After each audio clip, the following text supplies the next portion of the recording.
우리 좌우에 계신 분들과 인사 나누겠습니다. 당신과 함께 예배할 수 있음에 행복합니다. 바른 신앙을 소유합시다. 주님께서 우리를 사랑하시기 때문에 귀한 예배의 자리에 우리를 불러주신 줄로 믿습니다. 우리의 예배를 통하여 하나님의 말씀을 바르게 듣고 우리의 마음속에 있는 귀한 믿음과 신앙이 아름답게 자라고 성장함으로 귀한 결실과 열매를 우리의 삶 속에 맺을 수 있는 우리 귀한 성도들이 되어지길 주의 이름으로 간절히 축원합니다. 성경의 말씀을 보면요, 예수님 주위엔 늘 많은 사람들이 모여 있었습니다. 우리가 마가복음 6장을 통해서도 살펴보았죠. 예수님 주위에 많은 이들이 모여들었습니다. 그리고 그들 각자는 자신만의 열정과 열심을 가지고 예수님을 따르고 있었죠. 그런데 예수님은 그 많은 무리의 사람들을 향해 이렇게 말씀하십니다. 너희는 목자 없는 양과 같다. 참된 지도자 없이 무엇이 옳고 그른지 알지 못한 채 이리저리 배회하고 방황하는 그러한 인생을 살아가고 있다. 분명 그들은 자신만의 열정과 열심을 가지고 지금 예수님을 쫓고 있습니다. 그럼에도 불구하고 예수님은 왜 그들을 향하여 너희는 목자 없는 양과 같다라고 말씀하셨습니까? 그들은 예수님을 바르게 알지 못했기 때문이죠. 많은 무리의 사람들이 예수님을 쫓은 이유는 한 가지입니다. 어떻게 하면 나의 이 병이 고침받을 수 있을까? 어떻게 하면 나의 문제가 해결받을 수 있을까? 어떻게 하면 내가 근심하고 걱정하는 이 문제들을 떨쳐버리고 자유로운 삶을 살아갈 수 있을까? 그들은 예수님이 누구인지에 관심을 갖지 못한 채 자신만의 문제를 가지고 예수님을 찾았어요. 그러니 예수님은 그들을 향해 이야기합니다. 너희는 목자 없는 양과 같다. 주님께서 원하시는 성도의 삶은 무엇입니까? 우리가 신앙생활을 하면서 주님께서 기뻐하시는 성도의 삶을 살아야 한다 고백하는데, 정말 주님께서 기뻐하시는, 하나님께서 원하시는 바른 믿음과 바른 신앙이 무엇이냐는 것이죠. 그렇게 우리가 지난주 마가복음 7장 1절부터 22절까지의 말씀을 통해 23절까지의 말씀을 통해 하나님께서 원하시는, 주님께서 원하시는 바른 신앙이 무엇인지를 다시 한번 살펴보았습니다. 2000년 전의 유대인들은요, 바른 신앙은 내가 얼마나 모세의 율법을, 장로들의 유전을 잘 지키는가가 바른 신앙의 기준이었어요. 2000년 전의 유대인들이 이야기합니다. 나는 바른 신앙을 가지고 있습니다. 바른 믿음을 가지고 있습니다. 그들이 그렇게 이야기할 수 있었던 가장 중요한 이유는 내가 모세의 율법을, 장로들의 유전을 이렇게 잘 지키고 있습니다. 그런 고백이 가능했기 때문에 가능한 거예요. 그러나 예수님은 그들을 향하여 이렇게 책망하셨죠. 우리 마가복음 7장의 말씀을 다시 한번 보도록 합니다. 마가복음 7장 6절에서부터 8절까지의 말씀이죠. 마가복음 7장 6절에서부터 8절까지의 말씀 함께 봉독합니다. 이르시되 이사야가 너희 외식하는 자에 대하여 잘 예언하였도다. 기록하였을 때 이 백성이 입술로는 나를 공경하되 마음은 내게서 멀도다. 사람의 계명으로 교훈을 삼아 가르치니 나를 헛되이 경배하는도다 하였느니라. 너희가 하나님의 계명은 버리고 사람의 전통을 지키느니라. 2000년 전의 바리새인들은요, 유대인들 가운데 가장 하나님의 말씀을 잘 아는 자들이었습니다. 그 누구보다도 열심을 다하여 모세의 율법을 지켰던 자들이, 그들이 주장하는 대로 모세의 율법을 기준으로 삼는다면 그들처럼 완벽하게 온전한 모습으로 신앙생활을 하는 사람들은 없었습니다. 2000년 전의 바리새인들은 하나님의 말씀에 정통했습니다. 그리고 그 하나님의 말씀을 가르치는 것을 업으로 삼았던 이들이죠. 일주일에 2번씩 금식을 합니다. 정해진 시간이 되면 그곳이 어디든지 하늘을 향해 기도했던 자들이에요. 지극히 작은 것에도 아낌없이 11조를 드렸던 이들이 바로 2000년 전 바리새인입니다. 그런데 그 바리새인들을 향하여 예수님이 이렇게 책망하십니다. 이 외식하는 자요. 외식하는 자요. 외식하는 자는 무엇입니까? 너희는 겉만 번지르하지 그 마음속엔, 그 중심 속엔 하나님이 없다라는 거예요. 성경의 가르침대로 너희는 겉으로는 하나님을 사랑한다, 하나님을 경배한다, 하나님을 예배한다 이야기하고 있지만 너희의 마음은 하나님에게서 너무나도 멀리 있음을 내가 알고 있다. 바른 신앙의 기준은 내가 얼마나 하나님의 말씀을, 하나님의 율법을 잘 지켰는가로 결정나는 것이 아니라 우리의 마음이 하나님의 마음에 얼마나 합하여 있는가, 우리의 마음이 얼마나 하나님이 원하시는 그 마음을 가지고 예배의 자리에 나와 예배하는가, 그 마음을 가지고 봉사하는가, 그 마음을 가지고 하나님을 찬양하는가로 결정나는 줄로 믿습니다. 바른 신앙의 출발은 어디에서 출발이 됩니까? 우리가 어떠한 마음을 가지고 있는가? 우리가 어떠한 마음을 가지고 하나님을 찾고 있고 하나님께 기도하고 있으며 우리가 신앙생활을 하고 있는가? 바른 신앙은 바로 하나님이 주신 마음에서 시작되는 줄로 믿습니다. 그렇다면 우리의 마음속에는 하나님이 허락하신 그 마음이 있어야죠. 바른 신앙은 하나님이 주시는 그 마음에서 출발을 하는데 우리가 품어야 될 그 하나님의 마음은 어떠한 마음인가? 그 마음은 바로 겸손의 마음인 줄로 믿습니다. 오늘 본문의 말씀의 배경이 되고 있는 마가복음 7장 24절부터의 말씀이 바로 그 겸손의 마음에 대해서 설명을 하고 있죠. 우리 마가복음 7장 24절의 말씀을 함께 봉독하도록 하겠습니다. 마가복음 7장 24절의 말씀 함께 봉독합니다. 예수께서 일어나사 거기를 떠나 두로 지방으로 가서 한 집에 들어가 아무도 모르게 하시려 하나 숨길 수 없더라. 마가복음 7장 24절의 말씀을 보면 예수님께서는 지금 게네사렛 지역을 떠나셔서 두로라는 지역으로 이동을 하셨습니다. 이 두로라는 지역은 어떠한 특징을 가지고 있냐면 유대인들이 살지 않는 지역이에요. 예수님은 갈릴리 지역을 벗어나서 이방 민족이 살고 있는, 이방인들이 살고 있는 그 지역으로 이동을 하신 겁니다. 예수님께서 특별히 두로 지역으로 이동을 하신 이유가 있어요. 24절 하반절의 말씀이죠. 한 집에 들어가 아무도 모르게 하시려. 예수님 뒤에 늘 많은 무리의 사람들이 모여 있었습니다. 그렇게 예수님은 잠시 쉴 수 있는 그런 짬도 가지실 수가 없으셨죠. 이제 예수님은 갈릴리 지역을 벗어나셔서 잠시 지친 몸을 쉬시고 새로운 사역을 준비하시기 위해서 두로 지역으로 가신 거예요. 그런데 이 지역에서도 예수님을 알아보는 많은 이들이 있었습니다. 그리고 예수님 주위에 많은 이들이 모여들고 있었죠. 그리고 오늘 본문의 말씀을 보니까 그들 가운데 한 여인에 대해서 설명을 하고 있습니다. 우리 마가복음 7장 25절과 26절의 말씀이죠. 마가복음 7장 25절과 26절의 말씀 함께 봉독합니다. 이에 더러운 귀신 들린 어린 딸을 둔 한 여자 예수의 소문을 듣고 곧 와서 그 발 아래 엎드리니 그 여자는 헬라인이며 수로보니게 족속이라 자기 때 귀신 쫓아내 주시기를 간구하거늘. 지금 한 여인이, 많은 무리 가운데 한 여인이 예수님을 찾아왔습니다. 이 여인은 어떠한 문제를 가지고 있습니까? 더러운 귀신 들린 어린 딸을 둔 여인이에요. 그녀에게는 어린 딸이 있었습니다. 그런데 이 어린 딸에게 문제가 한 가지 있었죠. 그것은 바로 귀신에 들렸다는 것. 귀신에 들렸다는 것은 어떠한 의미를 가지고 있습니까? 인간의 능력으로, 인간의 과학으로, 인간의 의학으로 어떻게 해결할 수 없는 그런 고난을, 그런 아픔을 지금 이 여인은 겪고 있는 거예요. 자신이 가지고 있는 재력으로, 자신이 가지고 있는 능력으로, 자신이 가지고 있는 어떠한 방법으로 이 문제를 해결할 수가 없는 거예요. 그래서 이 여인이 예수님을 지금 찾아왔습니다. 그런데 중요한 사실은 이 여인에 대해서 26절의 말씀을 보니까 이렇게 설명하고 있죠. 헬라인이요 수로보니게 족속이라. 헬라인이라는 것은 유대인이 아니라는 이야기죠. 특별히 헬라인은 로마 사람입니다. 지금 로마 사람이 지금 유대인을 찾아온 거예요.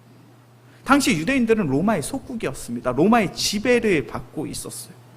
로마의 지배를 받고 있는 유대인들 입장에서 헬라 사람들, 로마 사람들은 본인들을 지배하는 지배층의 사람들에 속하는 사람들이에요. 더군다나 이 여인은 수로보니게 족속이라고 이야기합니다. 이 수로보니게 족속이라는 것은 이방신을 숭배함에 있어서 열심히 있는 지역의 사람이라는 거예요. 이 수로보니게 지역은 이방신을 열정적으로 숭배했던 지역입니다. 유대인의 관점으로 볼게요. 예수님을 찾아왔습니다. 그런데 유대인이 아니에요. 자신들을 지배하는 사회 지배층에 있는 헬라 사람이 예수님을 찾아왔어요. 더군다나 그녀의 출신이 어디냐면 수로보니게, 이방신을 열정적으로 숭배하는 그러한 마을에서 한 여인이 지금 예수님을 찾아온 거예요. 유대인들의 입장에서는 그들과 상종하고 싶지 않습니다. 그들을 멀리하고 싶어요. 그들을 배척하고 싶은 그런 상황 속에 있는 여인이 예수님을 찾아온 거예요. 반대로 이 헬라인 여성의 입장에서는 어떠할까요? 자신이 지배하고 있는 민족의 지도자, 민족의 교사입니다. 자기가 찾아가는 것이 아니라 내가 그 사람을 불러도 전혀 이상하지 않는 그런 위치에 있는 사람이에요. 더군다나 헬라인이죠. 2000년 전에 헬라, 로마의 철학은, 로마의 과학은, 로마의 문명은 이 시대 최고의 것이라고 칭송을 받았습니다. 그녀의 마음속엔 그런 자부심이 있겠죠. 나는 헬라 사람이야. 나는 헬라의 문학을 알고 있어. 헬라의 철학을 알고 있어. 헬라의 의학과 헬라의 과학을 알고 있는 사람이야. 그런 내가 굳이 우리의 지배를 받고 있는 저 유대인들의 랍비, 교사를 내가 굳이 찾아갈 필요가 있을까? 충분히 그렇게도 생각할 수 있는 상황인 거예요. 그런데 오늘 본문의 말씀을 보니까 이 여인, 헬라인이고 수로보니게 족속이었던 이 여인은요, 겸손함의 마음을 가지고 예수님을 찾아왔습니다. 25절 하반절의 말씀이죠. 그 발 아래에 엎드리니. 누군가의 발 아래에 엎드렸다는 것은 당신은 나의 참 스승이십니다. 당신은 나의 참 주인이십니다. 라는 고백이에요. 더군다나 26절 하반절의 말씀을 보면 강구하거나, 오늘 본문에서 말씀하고 있는 강구라는 것은 헬라어 그대로 직역을 하면 지속적으로 간청하다라는 말이 됩니다. 지속적으로, 계속적으로, 반복적으로 예수님께 부탁하고 또 부탁하고 있는 것. 예수님, 나의 딸이 지금 귀신에 들려 너무나도 고통 가운데, 큰 아픔 가운데 있습니다. 예수님의 은혜가 아니고서 우리의 딸이 고침받을 수가 없습니다. 예수님, 우리의 가정을 주목해 주시고, 예수님, 우리의 딸을 고쳐주십시오. 그렇게 지속적으로 부탁하고 있더라는 거예요. 그녀는 철저히 겸손의 모습을 가지고 예수님을 찾아갔습니다. 자신의 신분이 중요하지 않아요. 자신의 민족적인 자부심이 중요하지 않습니다. 지금 그녀에게 가장 시급한 문제는 이 예수님을 통하여 나의 딸이 고침을 받는 거예요. 그녀는 지금 겸손함을 가지고, 지극히 겸손함을 가지고 예수님을 찾아갔어요. 그런데 예수님이 어떻게 대답을 하십니까? 마가복음 7장 27절의 말씀이에요. 마가복음 7장 27절의 말씀 함께 봉독합니다. 예수께서 이르시되 자녀로 먼저 배불리 먹게 할지니 자녀의 떡을 취하여 개들에게 던짐이 마땅치 아니하니라. 예수님의 대답이, 예수님의 반응이 너무 차갑게 느껴지지 않으십니까? 우리가 평소 알고 있는 예수님의 모습이 아니잖아요. 예수님이 그녀에게 이야기하십니다. 자녀로 먼저 배불리 먹게 할지니 자녀의 떡을 취하여 개들에게 던짐이 마땅치 않다. 내가 지금 사역을 하는 이유는 이 땅 가운데 있는 나의 자녀들을 먼저 배불리 먹기 위해서다. 여기서 이야기하는 자녀들은 유대인들이죠. 하나님의 백성인 내 유대인들을 내가 그들에게 은혜를 베푸는 것이 가장 먼저 되는 나의 사역이요. 내가 유대인들이 받아야 할 그 은혜를 빼앗아 개들에게 던지는 것이, 이방 민족에게 던지는 것이 옳지 않다. 그 헬라인을 향해서 예수님은 지금 개의 비유를 하고 있어요. 지금 우리가 살고 있는 문화 속에서도 그렇죠. 누군가를 향해 너는 개만도 못해. 누군가를 가리켜서 너는 개 같은 인생을 살고 있어. 그렇게 이야기한다면 그것만큼 심한 욕은 없잖아요. 근데 2000년 전에도 동일했어요. 유대인들이 누군가를 향하여 개라고 표현한 것은 그에게 있어 굉장히 큰 모멸감을 주는 표현입니다. 지금 예수님의 헬라인, 당대 최고의 문명과 의학과 과학과 철학의 영향을 받고 살아가고 있는 그 헬라인을 향하여 너희는 개만도 못한 사람들이다, 이렇게 표현하고 있는 거예요. 그녀의 입장에서 얼마나 수치스럽습니까? 그녀의 입장에서 얼마나 치욕스러웠습니까? 그런데 놀라운 것은 그녀의 고백이에요. 마가복음 7장 28절의 말씀이죠. 마가복음 7장 28절의 말씀 함께 봉독합니다. 여자가 대답하여 이르되 주여 옳소이다만 상 아래 개들도 아이들이 먹던 부스러기를 먹나이다. 그녀의 고백이 무엇입니까? 예수님, 당신의 말이 옳습니다. 나는 개만도 못한 존재입니다. 그런데 주인이 키우는 개도 자녀들이 먹다 떨어뜨린 빵 부스러기를 먹는 것처럼 나 또한 나의 인생을, 우리의 딸을 불쌍히 여기사 그런 부스러기 같은 은혜도 나에게 주신다면 나는 그 은혜를 기쁨으로, 감사함으로 받겠습니다. 이게 얼마나 놀라운 신앙의 고백입니까? 내가 개만도 못하다는 거예요. 이 사람은 헬라 여인이에요. 헬라 사람입니다. 로마 사람이에요. 당시 유대인들을 지배하는 위치에 있는 사람이에요. 그런데 그가 예수님을 찾아와 그가 고백하는 것이, 나는 예수님의 은혜를 받을 수만 있다면 개와 같은 존재라 칭함을 받는 그런 수치, 그러한 모멸감도 전혀 내게 문제가 되지 않습니다. 내게 필요한 것은 오직 부스러기와 같은 주님의 은혜만이 필요합니다. 그것을 강구하고 있는 거예요. 이러한 귀한 믿음의 고백을 가리켜서 신학자들은 극한의 겸손이라고 표현합니다. 더 이상 낮아질 수 없는 그런 겸손을 지금 예수님께 고백하고 있는 거예요. 우리가 신앙생활을 하면서 우리에겐 우리가 바른 신앙을 가지기 위해서는 하나님 주신 마음이 필요하다고 말씀드렸습니다. 우리가 바른 모습으로, 온전한 모습으로 신앙생활을 하려면 하나님이 내게 주신 마음이 있어야 되는데, 그 마음이 무엇인가? 겸손의 마음이에요. 그런데 그 겸손이 얼마까지, 어느 정도까지 낮아져야 되는가? 세상에 줄 수 있는 그 어떠한 수치, 부끄러운 모욕도 내가 다 감내할 수 있는, 신학자들의 표현대로 한다면 극한의 겸손의 그 마음을 가지고 주님 앞에 나아갈 때 그 모습을 주님께서 기쁘게 받으시더라는 거예요. 우리 영광교회 귀한 성도들의 마음속에 귀한 겸손의 마음을 가지고 주님을 찾는 성도들이 되어지길 주의 이름으로 간절히 축원합니다.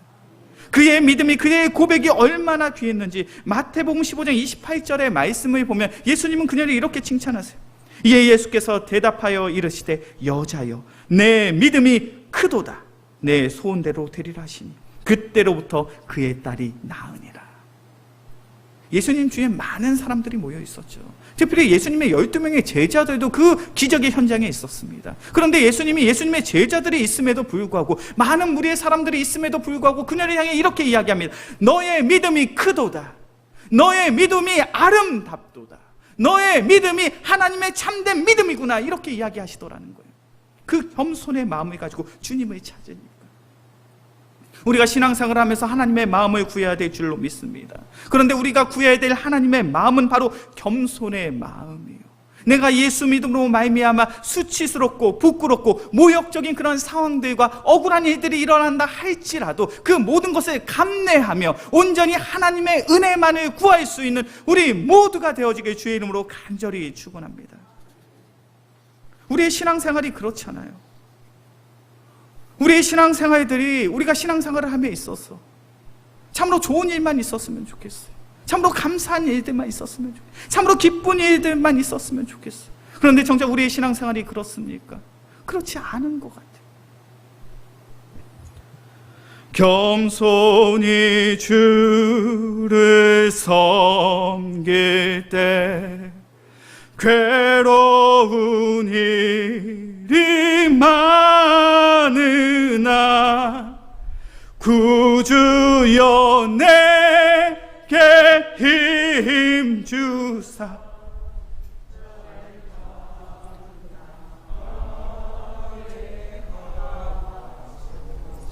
우리가 너무나 잘 알고 있는 찬양의 고백이죠.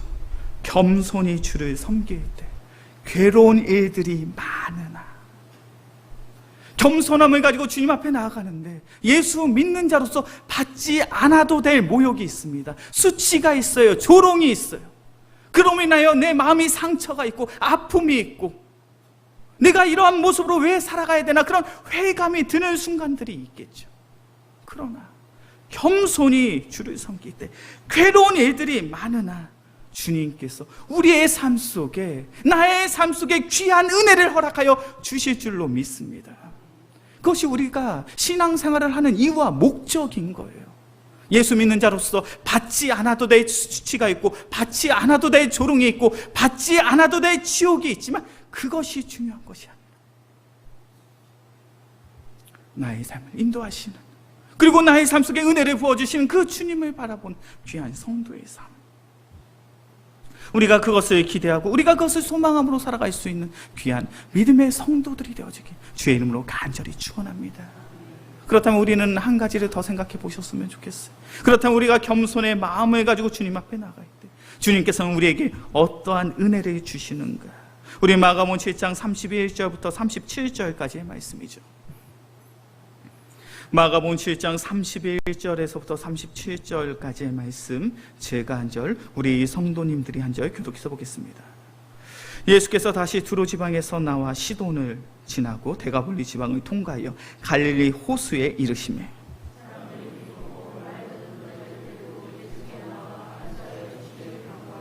예수께서 그 사람을 따로 데리고 무리를 떠나사 손가락을 그의 양귀에 넣고 침을 뱉어 그의 혀에 손을 대시며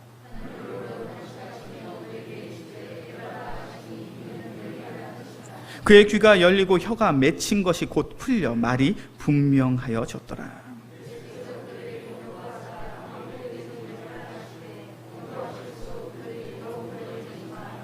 함께 봉독합니다. 사랑. 그가 모든 것을 잘하였도다. 못 듣는 사람도 듣게 하고 말 못하는 사람도 말하게 된다. 아멘. 마가복음 7장 31절부터 37절까지의 말씀을 보면 예수님이 한 병자를 고치셨습니다. 그는 어떠한 사람입니까? 잘 듣지 못하는 사람, 말을 잘하지 못하는 사람이에요. 그 사람이 예수님을 만남으로 고침을 받았어요. 그런데 오늘 본문의 말씀을 보면 예수님께서 이 병자를 고치신 상황을 매우 구체적으로 설명하고 있습니다. 그리고 그 방법이 매우 독특해요. 매우 특이합니다. 33절의 말씀을 보니까 그 사람의 손가락을, 그 사람의 귀에 예수님께서 손가락을 넣으시고 그의 혀에 그가 손을 대시고 침을 뱉어 그의 손에 대어 그의 혀에 대시고. 우리가 알고 있는 예수님이 병자를 고치시는 일반적인 모습이 아니죠. 예수님은 어떻게 병자들을 고치셨습니까? 안수하고 기도하심으로 고치셨어요. 특별히 마가복음 6장의 말씀을 보면 예수님 옷깃만 만져도 고침을 받은 이들이 있었습니다. 그런데 마가복음 7장 31절부터 37절까지의 말씀을 보니까 매우 독특한 특이한 방법으로 그를 고치시고 계세요. 예수님이 누군가 병자를 고치셨다는 것이 놀라운 사건입니까? 아니요, 그렇지 않잖아요. 우리가 마가복음 1장에서부터 6장까지의 말씀을 살펴보면 얼마나 많은 이들이 예수님을 만남으로 고침을 받았는지 몰라요. 예수님이 고친 이들이 수천 명, 수만 명 가까이 됐을 겁니다. 그렇게 많은 병자들을 고치셨던 예수님께서 굳이 이 귀먹고 말이 아둔한 자를 고치신 이유가 어디에 있겠냐는 거예요. 이 사건을 이렇게 구체적으로 설명하고 있는 이유가 어디에 있냐라는 거예요. 그것은 바로 34절의 말씀이에요. 하늘을 우러 탄식하시며 그에게 이르시되 에바다 하시니 이는 열리다라는 뜻이니, 우리가 성경에 표시를 하실 수 있다면 에바다라는 단어에 동그라미 치셨으면 좋겠어요. 그리고 열리다라는 단어에도 동그라미 치셨으면 좋겠어요. 마가복음 7장 31절부터 37절 이 병자의 사건을 통해서 예수님이 말씀하시고 있는 사건은 무엇이냐면 바로 우리가 누려야 될 은혜가 에바다의 은혜라는 거예요. 에바다의 은혜가 무엇입니까? 열리는 거예요. 우리의 막혀있던 귀가 열리는 겁니다. 우리의 닫혀있던 입이 풀리는 거예요. 우리의 어두웠던 영적 영안이 열리는 것이고 우리의 닫혀있던 마음이 열리는 것이 바로 에바다의 은혜인 줄로 믿습니다. 우리가 겸손의 마음을 가지고 주님 앞에 나아갈 때 주님께서 우리에게 어떠한 은혜를 주시냐면 바로 에바다의 은혜를 주실 줄로 믿습니다. 예수님과 함께했던, 예수님을 쫓았던, 그리고 예수님과 대적했던 바리새인들의 문제가 바로 여기에 있었던 거예요. 그들은 하나님의 말씀을 잘 아는 자들이라 이야기하고 있지만 정작 믿음의 영안이 가려져 있습니다. 예수님을 마주하고 있고 예수님의 말씀을 듣고 있고 예수님의 놀라운 기적을 경험했음에도 불구하고 예수님은 그리스도라고 고백하지 못하는 것이죠. 그럴 수밖에 없었던 이유는 에바다의 은혜가 없는 거예요. 마태복음 23장의 말씀을 보면 이 바리새인들을 향하여 예수님은 이렇게 책망하시죠. 눈먼 바리새인들이요, 눈이 멀었다는 거예요. 너희들의 눈이 담기어져 있다라는 거예요. 우리가 신앙생활을 하고 있지만 믿음의 영안이 닫혀져 있어서, 하나님의 말씀을 들을 수 있는 귀가 없어서, 하나님의 말씀을 담을 수 없는 그 마음이 존재하지 않기 때문에 우리의 신앙생활이 너무나도 냉랭하고 우리의 신앙생활이 너무나도 세상의 조롱과 멸시 천대 속에 좌절하고 절망하는 그런 모습으로 우리가 신앙생활을 하고 있지 않습니까? 우리가 무엇을 사모하고 무엇을 기대해야 됩니까? 바로 에바다의 은혜를 사모하고 에바다의 은혜를 기대해야 될 줄로 믿습니다. 우리가 하나님께서 원하시는 그 겸손의 마음을 가지고 예배의 자리에 나오고 하나님의 말씀을 사랑한다 고백을 한다면 하나님께서 우리의 눈을 열어주실 줄로 믿습니다. 우리의 귀를 열어주실 줄로 믿습니다. 우리의 마음을 열어주셔서 하나님의 말씀을 담게 하여 주시고 우리의 삶을 통해 하나님의 능력이 나타나게 될 줄로 믿습니다. 그것이 에바다의 은혜예요. 이제 말씀을 정리하겠습니다. 우리 모두는 바른 신앙생활 하기를 원합니다. 바른 신앙생활은요, 바로 겸손의 마음을 가지고 주님 앞에 나아가는 것입니다. 우리가 겸손의 마음을 가지고 주님 앞에 나아갈 때 주님께서는 우리의 삶 속에 에바다의 은혜를 허락해 주실 줄로 믿습니다. 닫힌 눈이 떠이고 막힌 귀가 열리고 막힌 혀가 풀리고 우리의 마음이 열려 온전히 하나님의 말씀을 기쁨으로 받아들이며 그 말씀의 능력으로 살아가는 삶, 우리가 그것을 기대하셨으면 좋겠어요. 참 시간이 빨리 지나갑니다. 2022년도도 이제 상반기를 다 마무리하죠. 이제 하반기가 시작되는 그 시점을 준비하고 있습니다. 이제 7월달과 8월달에 우리 영광교회에서 무엇을 준비하고 있냐면 성경 필사를 준비하고 있어요. 성경 필사가 뭐 하는 것인지 잘 알고 계시죠? 성경을 쓰는 거. 그런데 그냥 성경을 쓰는 것이 아니라 교회에서 성경 필사하는 그런 패키지를 준비해 드리려고 합니다. 성경 필사 노트를 준비해서 드릴 거고요. 그리고 7월이랑 8월 정해진 기간 동안 그 성경 필사를 하시고 제출을 하심으로 이 필사의 캠페인을 좀 진행하려고 해요. 영광교회에서 7월달과 8월달에 성경 필사를 준비하는 이유는 한 가지입니다. 우리가 상반기를 마무리하고 하반기를 시작함에 있어서 겸손함의 마음을 가지고 다시금 하나님 앞에 나아가자는 거예요. 하나님의 은혜가 아니고선 살아갈 수가 없습니다. 하나님께서 나의 눈을 열어주시고 나의 마음을 열어주시고 나의 귀를 열어주셔야 내가 하나님의 은혜 가운데 살아갈 수 있습니다. 온전히 그 시간을 통해 하나님과 독대하며 하나님의 은혜를 사모하며 온전히 기도함으로 우리가 하반기를 준비하자는 거예요. 우리 영광교회 귀한 성도님들, 겸손의 마음을 가지고 하나님의 말씀을 사모하고 사랑함으로 7월, 8월 2달 동안 성경 필사를 통해 온전히 에바다의 은혜, 우리의 마음, 우리의 심령이 열리고 회복되어질 수 있는 귀한 은혜를 경험할 수 있는 우리 모두가 되어지길 주의 이름으로 간절히 축원합니다.